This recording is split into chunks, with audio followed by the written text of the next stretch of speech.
Bien, vamos a saludar a nuestro próximo teleentrevistado, él es Leonardo Paulín, no sé si lo digo bien, me corregirá si no es así, él es docente de la Facultad de Agronomía de la Universidad de Concepción. Leonardo, ¿cómo está? Gusto saludarle. Muy buenas tardes, Hugo. Leandro Paulino por acá, de la Facultad de Sí, Agronomía. Buenas tardes a la audiencia de TVU. Sí, leí mal. Es Leandro Paulín, docente de la Facultad de Agronomía. Paulino. Él es doctor en Ciencias, Mención Sistemática y Ecología, ingeniero forestal de profesión, en fin. Lo hemos llamado al docente de Chillán porque leímos un informe y queremos conversar un poquito sobre este tema. Leímos un informe que da cuenta de que en el contexto de cambio climático, calentamiento global y todo eso, digamos, en general sabemos que Chile va a ser uno de los países más afectados. Pero queremos poner el acento en una cosa específica, que es el tema de la flora nativa. Entiendo que, de acuerdo a un estudio que leí por ahí, pero no es el único estudio que he leído más estudios que son muy coincidentes, dan cuenta de que cerca del 40% de las especies nativas en nuestro país estarían muy mal proyectadas para enfrentar adecuadamente el calentamiento climático. ¿Es así tal cual o puede ser incluso más compleja la situación, Leandro? Sí, gracias, Hugo. Una pregunta. Ese estudio que mencionas es de un colega de la Universidad de Chile, el doctor Andrés Muñoz Sáez, y ellos hacen una proyección en base a modelos climáticos que aterrizan, digamos, a la condición de la vegetación chilena. Y lo relevante de esto es que la vegetación chilena responde a una condición biogeográfica de isla, ¿cierto? Chile tiene una condición biogeográfica en la cual muchas especies son endémicas y por lo tanto tiene una historia evolutiva que seguramente va a ser afectada, digamos, por un cambio climático muy drástico, que es lo que vamos viendo actualmente, digamos, que se va comprobando a medida que vamos compilando más información sobre las condiciones ambientales que son cambiantes, que son extremas. Entonces, sí, el estudio es muy bien realizado, una revista de muy buen renombre y efectivamente confirma otros estudios, como tú bien lo mencionas, que la vegetación chilena efectivamente es vulnerable a los cambios climáticos actuales y de hecho se está verificando eso también en la actualidad. Sí, yo no sé si podemos... ¿qué significa el riesgo? ¿Significa que hay especies que definitivamente van a desaparecer si sigue así o van a disminuir su número nada más? ¿O podrían eventualmente sobrevivir? ¿Qué significa el tema riesgo? Sí, el riesgo depende de muchos factores. El mismo estudio lo menciona. Hay muchas especies que ya están en una condición de conservación deterioradas, como son algunas especies del género Nothofagus, como Nothofagus alessandri, ¿cierto? Una especie en extremo peligro del bosque maulino, que es el ruil. Esa naturalmente ya tenía una condición evolutiva preponderante, digamos, a la extinción, y además está muy amenazada por presiones, digamos, locales de uso del suelo, digamos, actividad forestal, agrícola. Pero además se suma a eso las presiones, digamos, de cambio de clima, de tal forma que los pocos individuos de las especies que van quedando tendrían menos oportunidad de sobrevivir en estas condiciones y sí, efectivamente, como dices tú, estaría con riesgos serios de extinción. Eso es muy variable según la historia de cada especie, digamos. Y también el estudio menciona que existen potenciales zonas de refugio en las cuales merecen atención, digamos, en términos de políticas de conservación, políticas del uso del suelo, de tal manera de proyectar estos tipos de estudios en un futuro y proveer, digamos, espacios donde áreas de protección, como son los parques nacionales, puedan expandir e incluir estas áreas donde tienen potencial, digamos, factores climáticos que podrían salvar del riesgo de extinción en algunas especies. Ahora, ¿qué significa la desaparición de una especie? Y voy, profesor, un poquito más allá de la desaparición misma de la especie, ya no va a estar. Pero entiendo que es una cadena de situaciones que podrían generarse por la desaparición de una especie. Yo imagino que habrá algún animalito que utiliza esa especie en particular para tal o tal cosa. Entonces, se produce en el fondo un desequilibrio que podría ser muy importante, ¿no? En caso de llegar al peor escenario y que empiecen a desaparecer especies que son nativas. Correcto, Hugo. Ese es un factor muy importante, dado que las especies, digamos, están contempladas en una comunidad ecológica y esas comunidades conforman ecosistemas.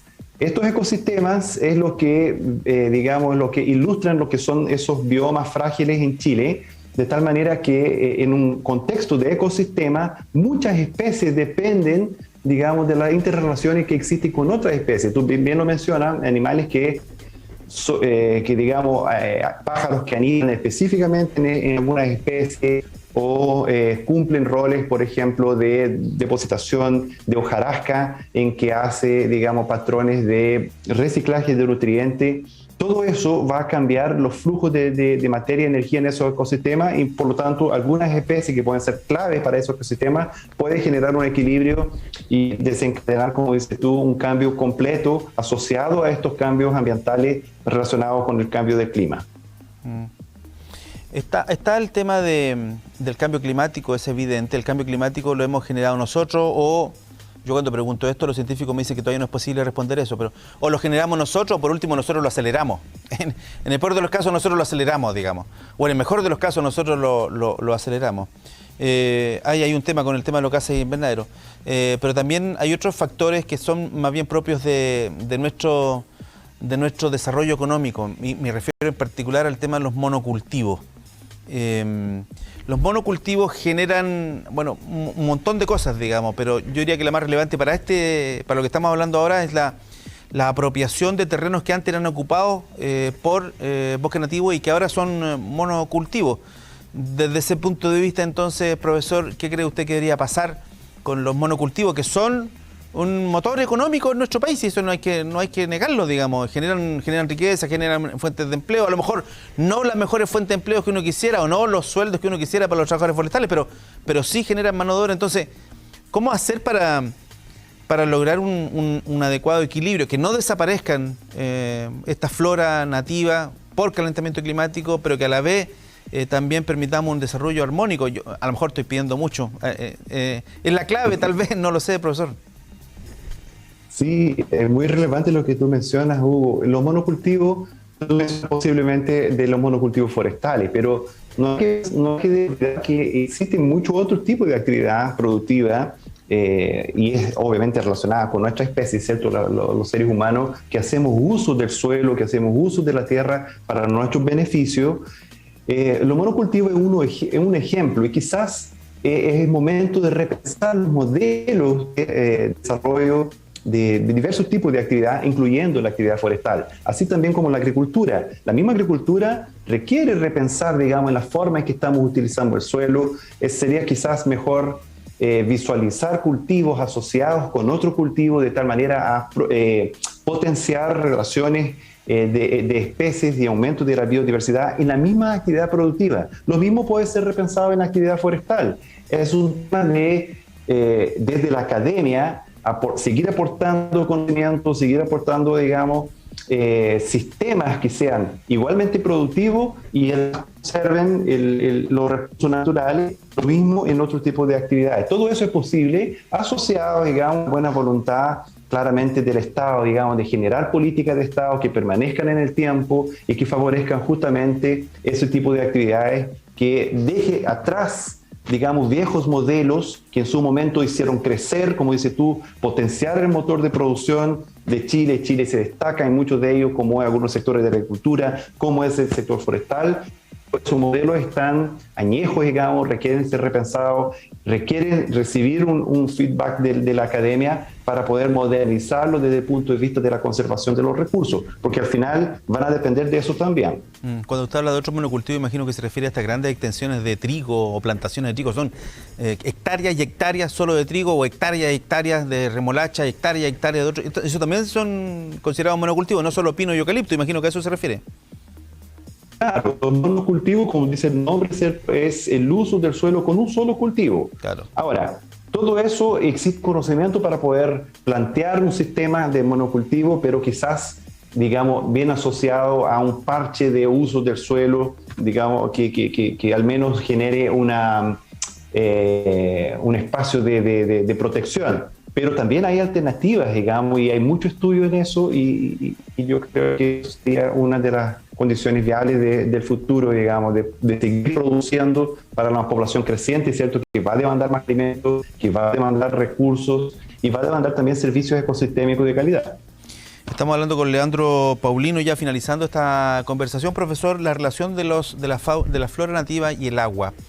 A ver, yo he escuchado esto, usted a lo mejor me podrá ser más certero que yo. Yo he escuchado de que hay una relación directa entre volúmenes de agua, flora nativa versus monocultivo, volúmenes de agua. Entiendo que la flora nativa, cuando tenemos un bosque, no una plantación, un bosque con muchos árboles de mucho tipo, es un suelo en general húmedo, digamos. ¿Hay una relación directa ahí entre eso? Mientras más bosque nativo, más volumen de agua, más humedad versus monocultivo, ¿eso ya está súper probado o no? Y con esto terminamos, profesor. Sí, bueno, para ser un poco más preciso y no quizás no generar, digamos, una falsa impresión de todo eso, claramente, digamos, el área con bosques nativos, multiestáneos, multiespecies, genera, digamos, una estructura diversa, tanto de, digamos, espacio volumétrico, digamos, del área, como también de biodiversidad, que promueven justamente condiciones favorables de almacenamiento de agua en el suelo, en la misma biomasa, ¿cierto? Y en toda una cuenca. Monocultivo no es que sea solamente el malo de la película, sino que es un sistema en el cual normalmente tengo especies de rápido crecimiento, en que algunas fases de crecimiento van a demandar mucho más agua que lo que demandaría, digamos, un sistema que es mucho más diverso. Entonces, de nuevo, digamos, es necesario repensarlo, ver cómo seguimos produciendo especies de interés comercial de tal forma que podemos también beneficiar del uso de los recursos, entre ellos el agua, como tú bien lo mencionas, que es un recurso fundamental para nuestras condiciones de cambio climático en Chile. Sí, claro, como una de las condiciones importantísimas a analizar y resolver en el contexto de cambio climático. Ya estamos complicados con el agua en el escenario de cambio climático más agudo, va a ser muchísimo más complicado el asunto. Leandro Paulino, docente de la Facultad de Agronomía de la Universidad de Concepción de Chillán, gracias por atender el llamado de TV Noticias, que esté muy bien.